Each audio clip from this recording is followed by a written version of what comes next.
So ethnomethodology gets its name by analogy with those branches of anthropology that were concerned with indigenous botanical schemes and indigenous understandings of empirical relationships or of medicine or of music, ethnoscience, ethnobotany, and so on. So ethnomethodology is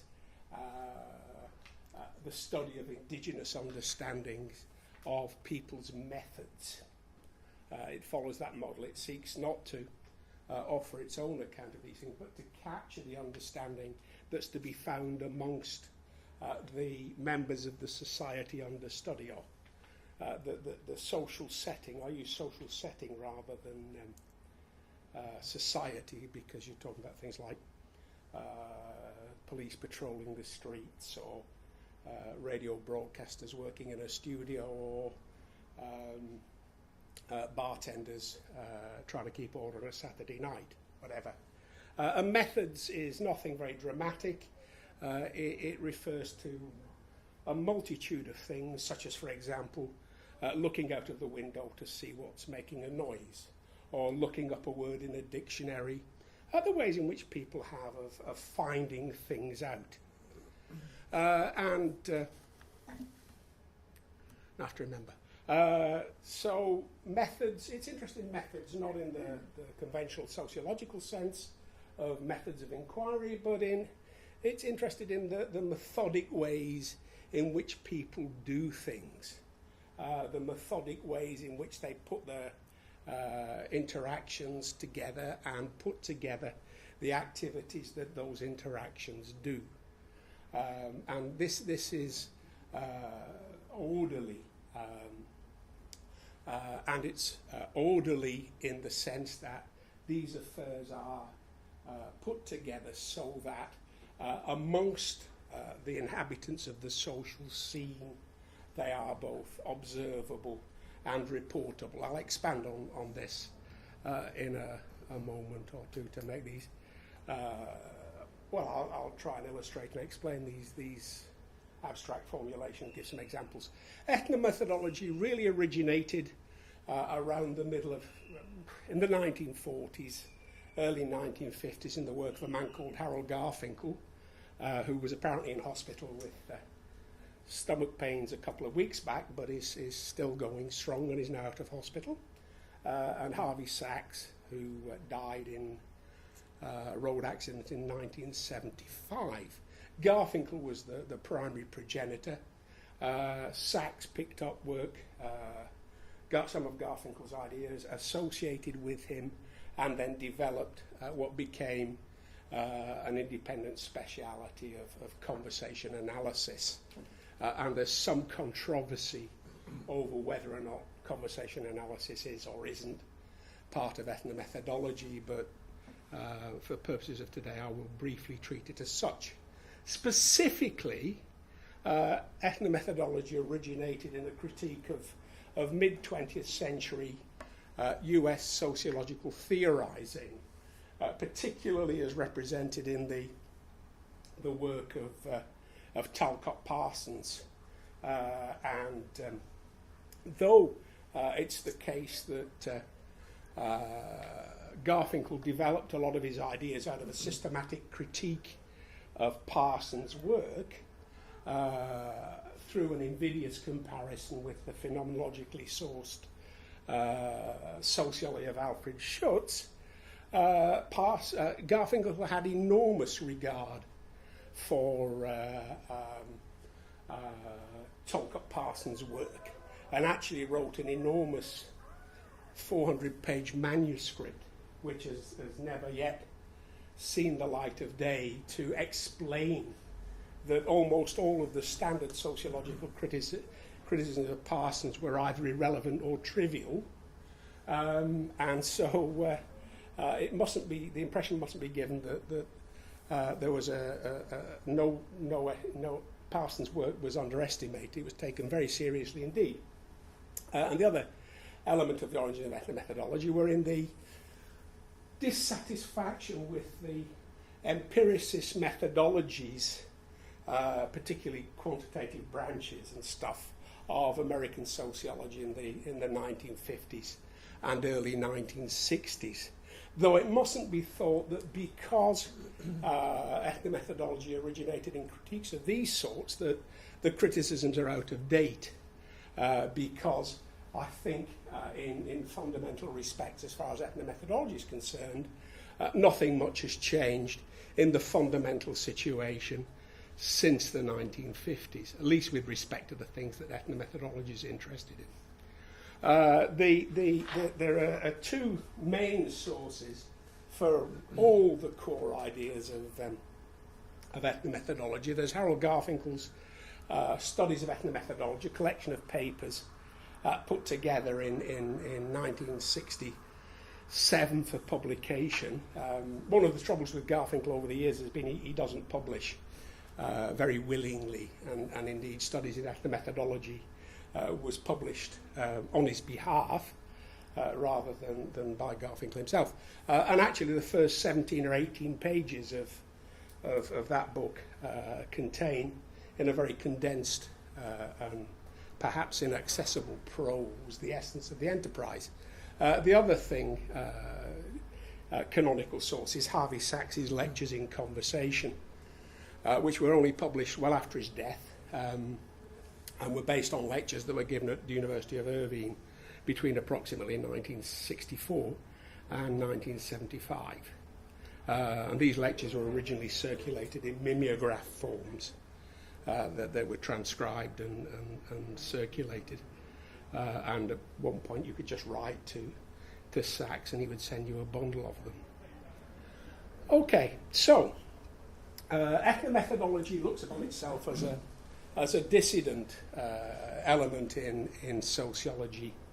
It is very much connected to sociology. It would make almost no sense without a relationship to sociology, and a lot of what it does is reactive to what goes on in the rest of sociology.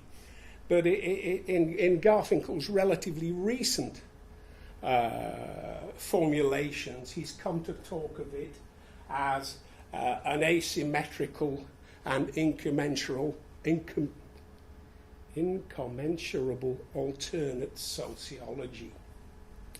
And another word which from his more recent writings which has entered the vocabulary of ethnomethodology is the term respecification. And so one way of conceiving ethnomethodology's relationship to sociology more generally is that ethnomethodology respecifies sociological problems. You can take any sociological topic or theme or interest or concern and you can turn it into an ethnomethodological study.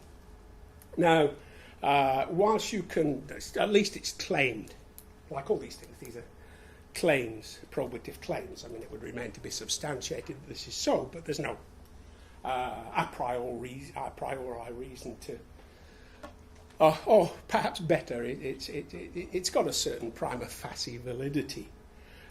So you can take any sociological topic, you can do an ethnomethodological version of it. That's the sense in which it's an alternate.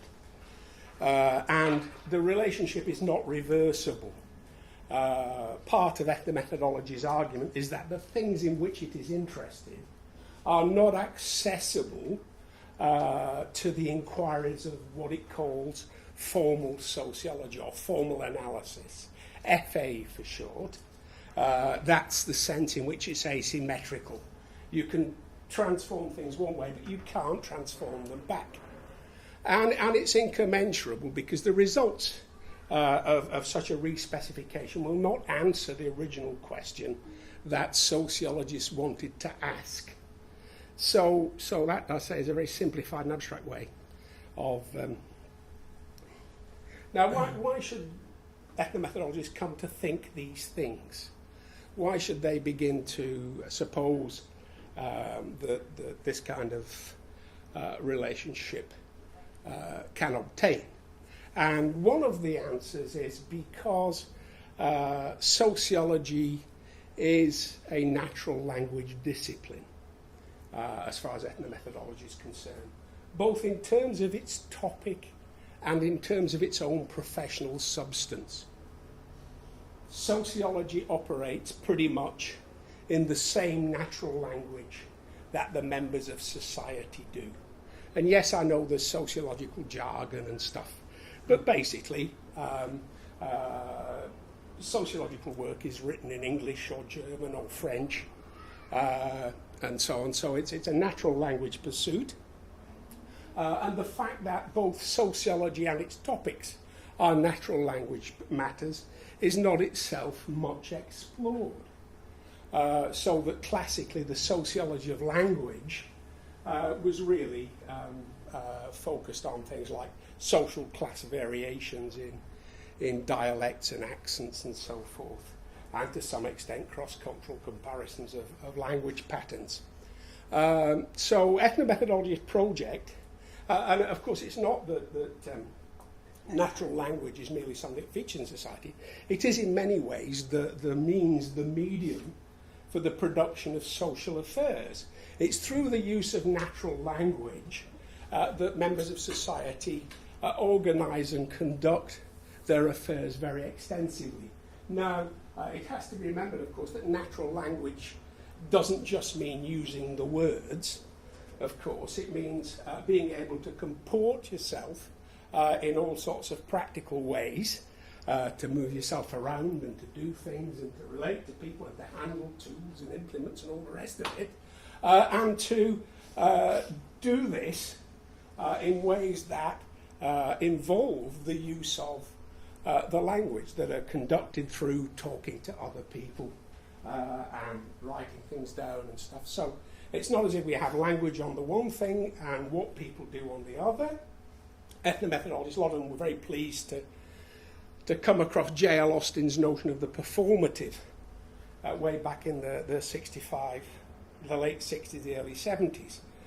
J.L. Austin's notion of performative being expressions which don't describe things but do things. And that was an attempt to change philosophers' attitudes towards language, but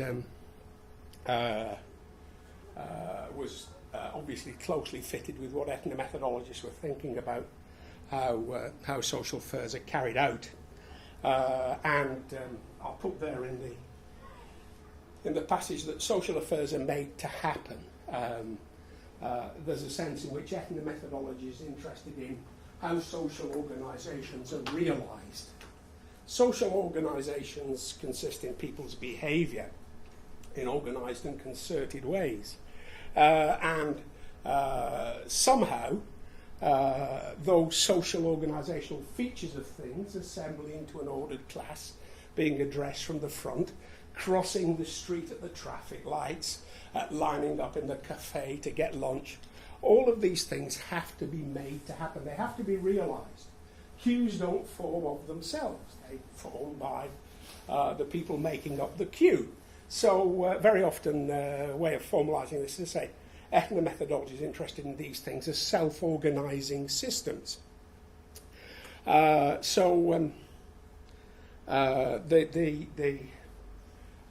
production and reproduction, because of course what people are doing is the kind of stuff that people are doing in society is mostly routine, everyday, commonplace stuff that's done over and over. So when people produce social events, occasions and organisations, they are to a large extent reproducing them. So there's no need for a kind of Gidensian combination of social production and reproduction. They are to a very large extent one and the same thing. And ethnomethodology's questions are always tend to be of the how-do kind. How do people do this? Now, the notion of sociology, as it was developed in ethnomethodology, subsumes professional sociology. Sociology consists in what members of the American Sociological Association, British Sociological Association, and so on do. But it's a more comprehensive notion than that, because it also includes the fact that members of the society are themselves practical sociologists. They have an understanding of how the social organisation of the settings they're involved in actually work, and their capacity to organise their activities incorporates that understanding. They have to know how things are done in order to deliver those things as their actual doings. So they're engaged throughout in practical sociological reasoning. They understand the things that they and others do as products of regular patterns of social organisation, of the distribution of honour and prestige, of the operation of organisational systems of command and control, as a matter of conduct according to the rules of games and other rule-governed activities, and so on. So people are practical sociologists. They know their social setting as a socially organised one, and they know their place in it as a matter of applying their understanding of how these things are socially organised. And so they're conceived of as having to, and of course, knowing what to do is very much a matter of knowing how to act in relationship to circumstances. So one of the things that Garfinkel's notorious breaching experiments, things he did in the 1950s and early 60s to perturb people and shake them up a bit, one of the things he would have people do is go into some toilets, public toilets, and go into one of the cubicles and then start banging on the door from the inside and see what other people did with this. And of course, when other people found the door wasn't locked and people were banging, presented the people inside the cubicles with problems like, well, what are you doing? Why are you banging? And so on. He also sent out people to be conversationally difficult and challenge the understandings of, or challenge the clarity of people's expressions, and to persist in challenging anything that was remotely semantically unclear. So these things were done to perturb situations and see how people reacted. But of course, what they were most basically was an attempt to present people with a senseless environment, with things that for them made no sense. And of course, the assumption at the bottom of the whole of Garfinkel's work is that the problem of social order is that of understanding how persons can the assumption is that persons, of course, respond to an environment in terms of the sense it has for them. And so one way to check that out is to try and divest the circumstances of their sense in the expectation that the result will be bewilderment, confusion and paralysis, so to speak. So that's the idea. People produce their social order on the basis of their sociological understanding of what the sense of the occasions in which they find themselves might be. The issue then is, how do people find what's going on in their social setting? That's all having a practical sociological understanding means, is that people can figure out what's going on, why that now, so to speak, in one formulation, and can answer the perennial practical problem, what next? And these are obviously done out of socially supplied resources. So, respecification, then, and relating back to the point about sociology involving both lay and professional sociology. And the idea of respecification is that any professional sociological problem can be respecified as a problem in practical sociological reasoning in the society. Whatever problem you're interested in, the idea is to find a social setting where that problem is the business of some group of people. So, for example, the problem of social order. Well, one can recognise that managing, repairing, and diagnosing problems in the social order is part of the work of lawyers or of politicians. And so you can go and see how lawyers or politicians deal with the social order and its management. If you're interested in counting, in calculation, systems of rationality, well, there are lots of social settings in which people do calculations, including prisons where they count the inmates, including financial organisations where they count the amounts of money, in business, in manufacturing organisations where people have rates of production and so forth. It doesn't matter what it is. You can take any problem and you can look for a place in society where that is somebody's real practical problem to deal with, and then you can look to see how they deal with that problem. And that's the notion of respecification. So one of the things that ethnomethodology got an early push from was suicide, which of course was not merely Durkheim's pioneering study in a certain mode, it was of course a great inspiration to many sociological researchers in American sociology in the first half of the 20th century. And so the respecification was simply to ask the question, well, where in the society are suicidal deaths recognised? Who has the job of dealing with, finding actual cases of suicide? And of course, one place where this goes on is on suicidal helplines, such as the Samaritans, but also in the work of the coroner's office, or in the work of auxiliary groups to the coroner's office, where people investigate all suspicious deaths and have to determine, amongst a variety of categorizations, whether suicide is the appropriate one. So that's what respecification means.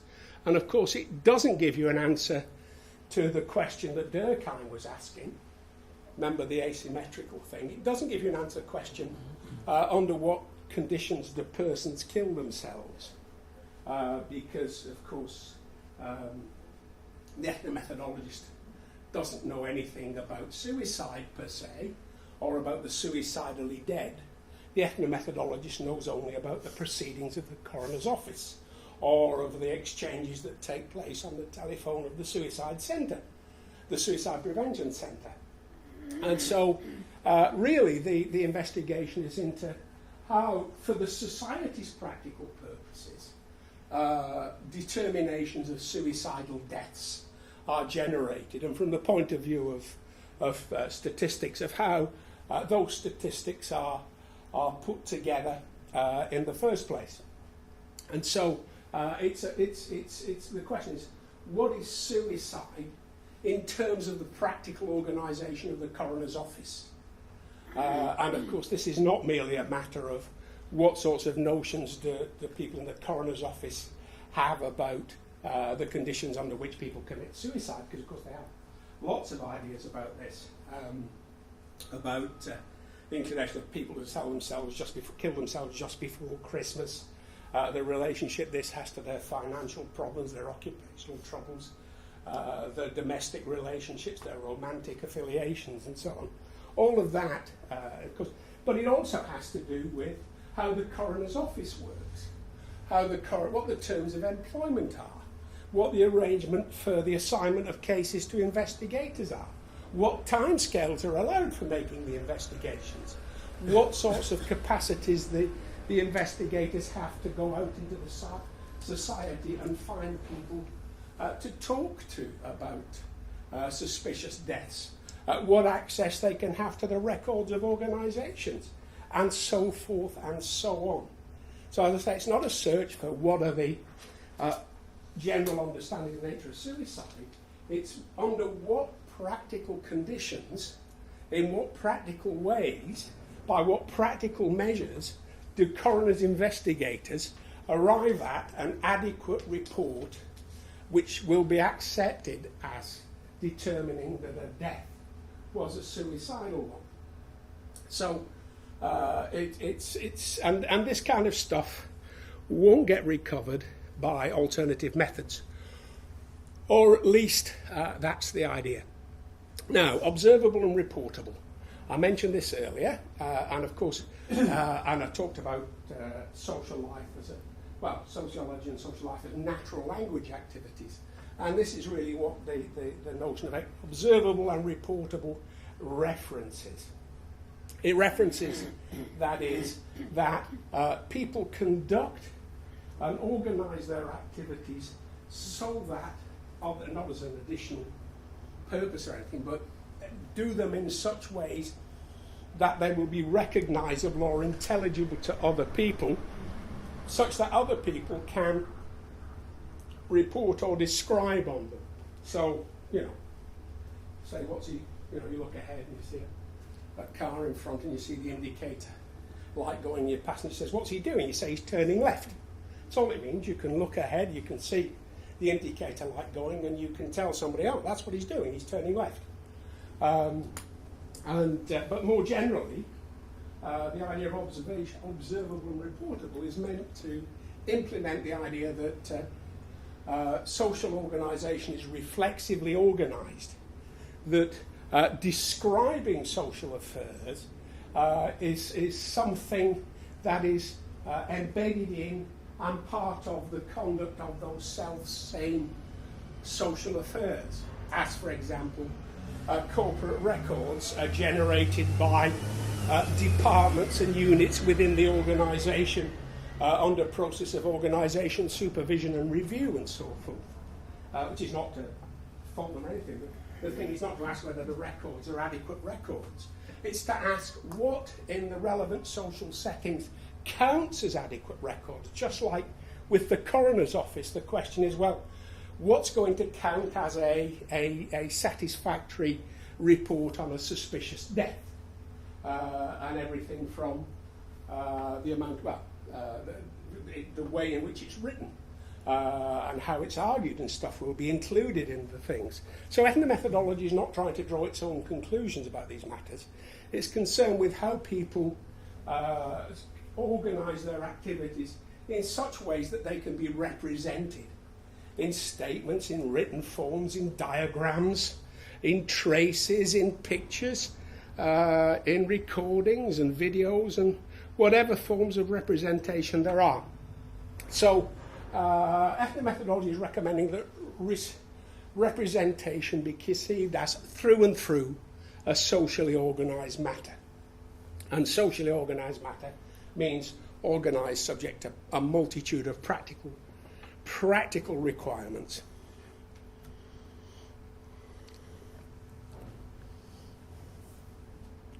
And I say, repeat myself now, it's not just a matter of understanding how people put together representations. The ethnomethodologists look at how people fill in bureaucratic forms, write texts, make records, and so on, produce displays for use in the classroom amongst kids and so on. But it's also to understand how representations are used in the social settings within which they're produced.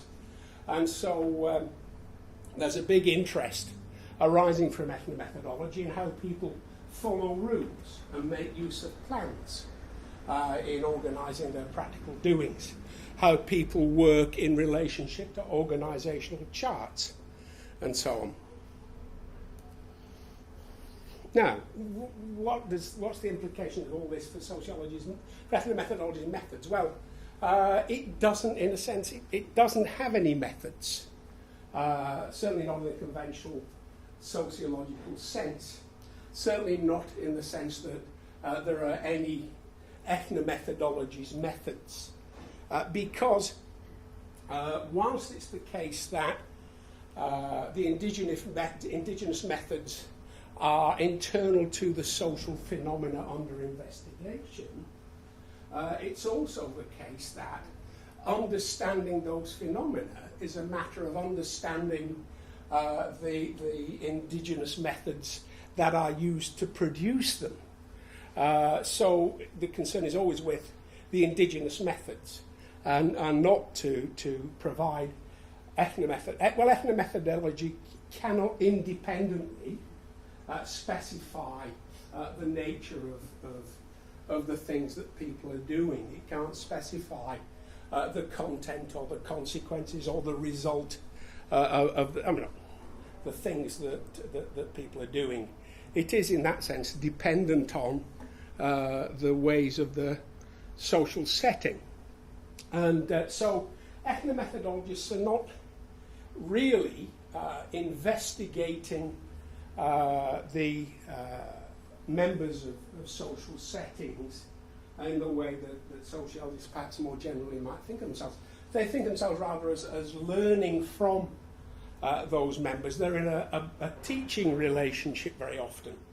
They have a connection with practitioners of whatever it is they're interested in, which essentially gets the practitioners to teach the sociologists, the ethnomethodologists, what they're seeing, how to understand the causes and consequences of what they're seeing, how these things are to be called, whose responsibility they are, and so forth.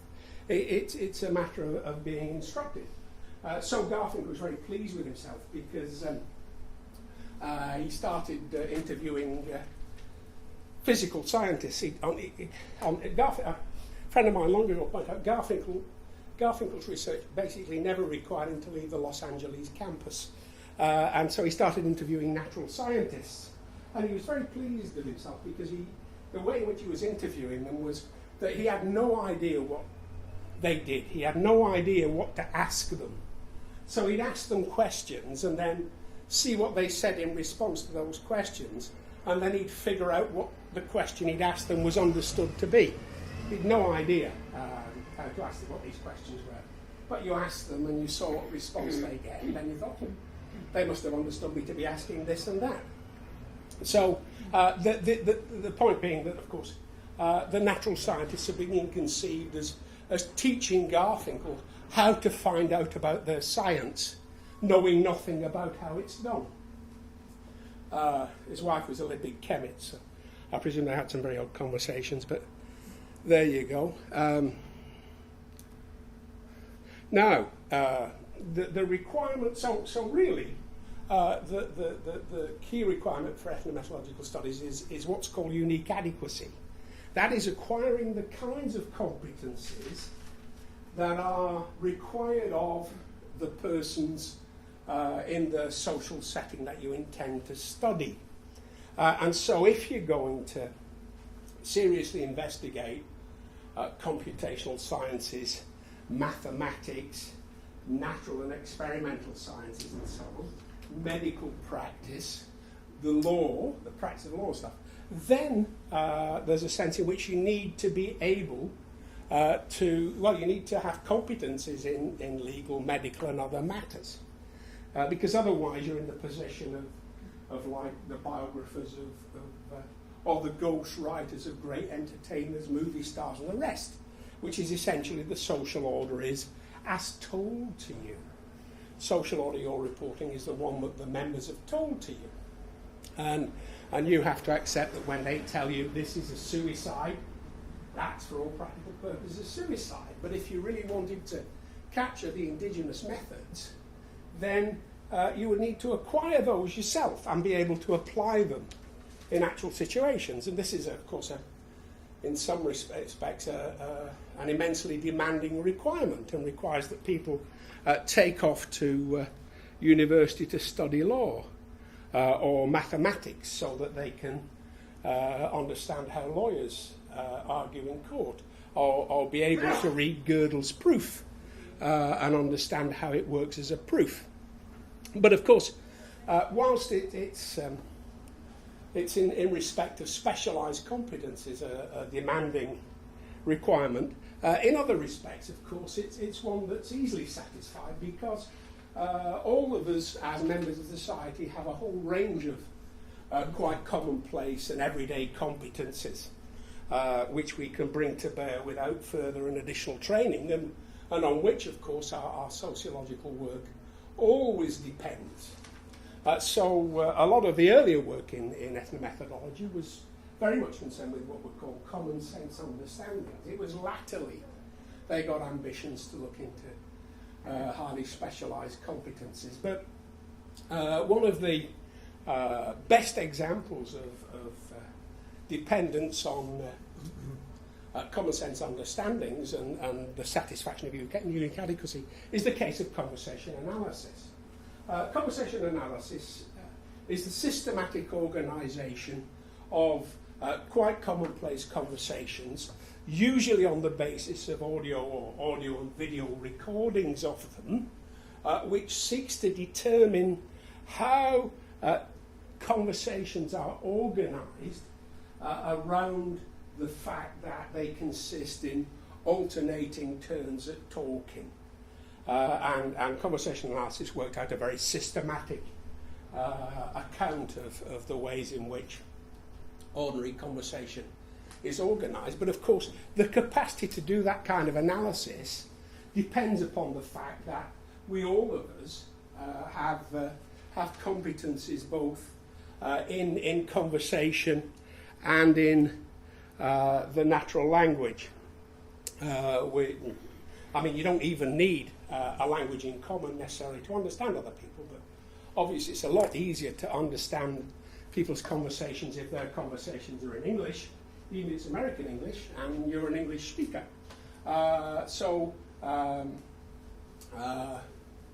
Conversation analysis satisfies the unique adequacy requirement, and people tend to forget, and especially some of the more recent criticism of conversation analysis forget that, after all, the beginning of conversation analysis is always in listening to studying recordings of conversation independently of the conversation analysis scheme for the description of turn-taking arrangements. The first questions are, what are these people saying to each other? Who are they, in a sense? Who's the caller? Who's the... Telephone calls were a common basis. There's always a caller and a call. Who's the caller? Who is the call? What are they talking about? Was that a joke? Is that a question? I mean, these are questions, of course, you don't require competences in linguistics or sociology or ethnomethodology to answer. Their questions that the conversationalists themselves are answering through their practical responses. So unique adequacy in some ways is an extremely demanding requirement, and most people don't actually try and fulfill it because they don't want to interrupt their academic career for 5 years study of the law, or 4 years doing an MA in mathematics. Now, an article of faith. The fact there are no methods in the usual sense doesn't mean that there is a license for laxity, that one can do whatever one feels like doing and can say whatever one wants and stuff, because of course lurking in the background is a notion of rigour, very much derived from phenomenology, I think. Certainly conversation analysis was conceived as a way of reducing the data collection problem. You know, qualitative researchers spend an enormous amount of time collecting data. And then, of course, they've got very little time to analyse the data, and they've got far too much to analyse anyway. Conversational analysts started off by tape recording telephone calls. Harvey Sachs had a party line, if you're not for a shared telephone line with other users, and you could record the conversations. I don't suppose you'd get away with that ethically these days. You'd probably get hung, but it didn't. You'd never know who the people in these conversations were. And indeed, if you recorded one of these conversations, took it back to people involved, they probably wouldn't recognise themselves. let alone be recognised by anybody else, especially after it had been through the formal transcription procedures that a woman called Gail Jefferson developed for capturing as many features of an audio recording in written form as was possible. But the point is that Sachs's article of faith was that there was order at all points. And by this he meant that you could start with any place in the social order, and you would expect to find that it was orderly, and orderly in detailed ways. And so you could right away start investigating, somewhat after the analogy with a linguist analysing a sentence to try and figure out what kind of elements it's made of. What are these words? What kinds of words are they? What sequence are they put in? And what did they do in those sequences? So Sachs himself began serious analysis with a story taken from a collection of stories told by children. A story told by a 3-year-old girl. The baby cried, the mommy picked it up. And Sachs lectured for a semester on that. And of course, once you start to look into these things, all kinds of organisation. It's a story. Why is it a story? What makes it a story? What features of it make it a story? And so on. So, as I say, so it's meant to be to be little time in collection the methods. Doesn't matter what any sorts of materials or occasions for beginning to look and ask, well, what are the socially organised properties, and how can I tell that they have those socially organised properties? What of my practical understandings enable me to see that's what it's saying, that's what it's for, oh, that's how those parts fit together, and to answer all of those practical questions of understanding. Despite there being no methods, of course, there was always an interesting problem of objectification of social phenomena. And so given that an interest is very often in the determination of lost my thread there, sorry. The real-time, I mean, since a lot of it's interested in how activities are put together in real-time terms, step by step, one after the other, then obviously audio and video recordings of activities largely preserve those real-time properties. And so there's certainly a concern with the extremely careful analysis of audio and video recordings, especially in conversation analysis. Two places, well, conversation analysis had a very big influence in Japan, Europe, Australia, Great Britain, and so on. Not just not much in sociology, or less in sociology perhaps than in other disciplines like linguistics and anthropology and so on. Ethnomethodologies have a very big influence on the field of computer-supported cooperative work, which is concerned with the ways in which, very largely concerned with the ways in which people implement formal rules and instructions and company plans and the rest in workplaces. Indeed, for a while, I think there was a period in which, Rob will correct me if I'm wrong, in which people in CSCW thought sociology was ethnomethodology. But then they realised this was by no means the case. So it's had big influences there. And to say something quite briefly now, it's made a whole range of assorted studies of all kinds of social phenomena. Lots of them are about how people make decisions, how they decide to classify people, whether to give them social security or not, whether to arrest them or take them down to the hospital for the psychiatric unit, whether to buy beer from this supplier or that supplier for your chain of small stores. Also, lots of interest in how instructions are given and followed in classrooms, stopping people in the street and saying, how do I get to here? Consulting manuals in software or game rule books, and putting together pieces of self-assembly furniture according to the instructions, which of course is extremely difficult to do. And there are studies about how organisational plans are installed in shop floor settings, how people go about doing things like shopping or cooking or fixing the faucet or tap, and then how scientific investigators conduct scientific investigations, how people read documents and texts, administrative, mathematical and literacy, how professional and lay encounters in doctors' surgeries and lawyers' offices and courtrooms are conducted, the forms that logic and rationality assume, as for example, what are the standards of rational argument amongst Tibetan philosophers, and so on and so on and so on. I checked the Paul Ten hardback bibliography, and it's now 200 pages long. So if you want to know about these studies and the variety and stuff, then so there's this enormous... Well, there's not that many ethnomethodologists, but my God, they don't half right. Then, of course, just to get the plug-in, but you won't be able to afford this. It's now £1,053 on Amazon, I noticed. I wasn't even looking. But if you've got £1,100 to throw away, but you can find it in libraries in Japan. Which is what it was really produced for. But there's a selection of stuff inspired and influenced by Garfinkel.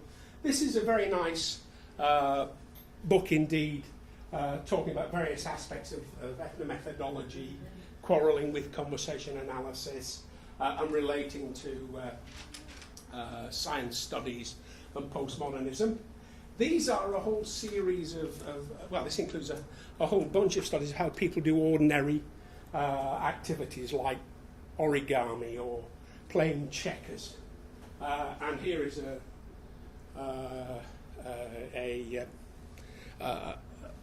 primer in conversation analysis from its leading living practitioner, Emanuel Shegloff. Okay, thank you. I'm sorry I went on a little bit long, but timing. Oh, thank you.